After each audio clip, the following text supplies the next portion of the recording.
welcome to another episode of Building Blocks for a New Nigeria. We are here again today with the core members. We are actually excited to be here because all indicators show that the core members are actually interested in getting involved in civil society work, and this is the beginning. So if you've been, watching comments or listening to what Nigerians have been saying, you will really be shocked by the level of despair, the way people are really downcast. But if you actually look at the indicators, you see that the indicators are actually there for people to be apprehensive, from insecurity to lack of job to every problem, every social problem, they are all there. The indicators are quite there. But what these commentators have not actually told us, or I've been waiting for them to say, is if Nigeria fails, as they are saying, some are saying Nigeria will disintegrate, some are saying Nigeria is a failed state, some are saying Nigeria will sink. We have had all that. But what they have not actually said is where they will go to if any of this happens. If Nigeria sinks, where are they going to go? If Nigeria disintegrates, what is going to happen to them? If Nigeria fails, we are all still going to be in Nigeria. We are waiting for them to come out with concrete solution of where they will go to if Nigeria will fail. But we know Nigeria is not going to fail. But if Nigeria actually fails and you run away, yes, fine, you may be safe. But what about your children? What about your parents? What about your dependents? What happens to them? All these are the things we need to factor in for us to actually know how to respond to the issue. If you are safe and your parents are safe, your children are not going to be safe, because if there is nothing they will lose their heritage. While you will lose your voice, you will lose whatever thing you have already invested in the country. Well, coming in, I would like to say we must fix this country. We have to. Because there are several challenges, no doubt, and the problem are caused by only one factor, which is corruption. If you all agree. Yeah, sure. So, of course, we have to fight, because if you don't, there won't be a solution. And all it takes is active involvement of everyone. Like, no sitting on the fence, okay, I'm benefiting from this, I won't fight corruption because I'm benefiting from this. Everybody has to fight corruption. All hands on deck. All hands on deck.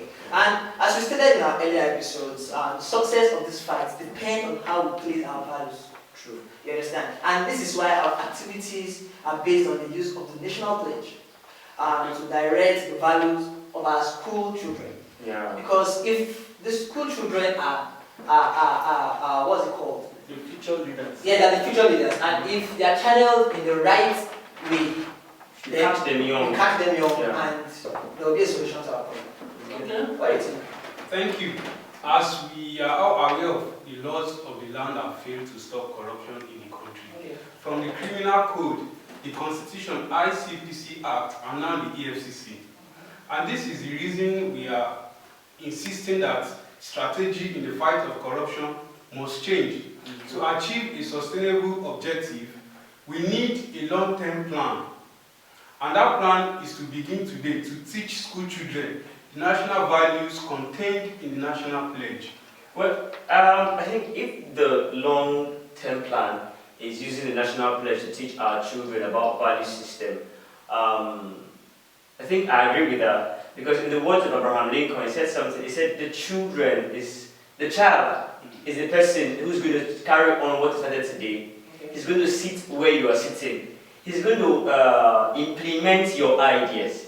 So if this statement is true, of which I believe, then we need to inculcate the right value system in our children. We need to educate them. We need to equip them with the right morals and the right values. Because if you don't start from the grassroots, when they grow up, the Bible says, the Holy Book says, train up a child in the way he should go, and when he's old, he will not depart from it. So if they don't learn proper value system at a young age, when they grow up, they will only exhibit the bad characters and the bad values that they've already inculcated from childhood. So we need all hands, both the elder brothers, the youths, and the parents. Everybody has to educate the children from the grassroots. Right. Okay, thank you so much.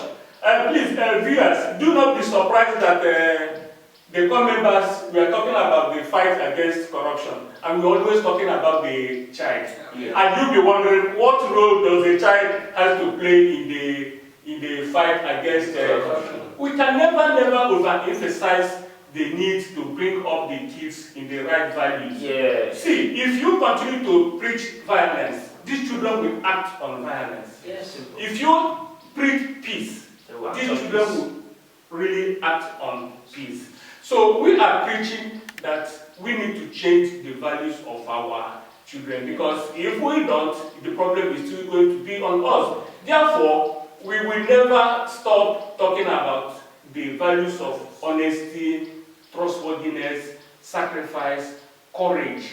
These are the things we need to inculcate in the sight of our children, so that as they grow up, as the director of MacArthur Foundation has already said, as they grow up, they can come out with the right values and decide to know exactly the right choices they need to make that will support them in life. Thank you so much, wonderful viewers. And be kind to subscribe to our YouTube channel. We promise to keep on talking about these values, because we don't have any other choice. We do not have any other thing to do except we change. Every country, every society gets the kind of leadership they desire. So if we change, our leadership is going to change. Thank you so much. Thank you. Thank you. Thank you all.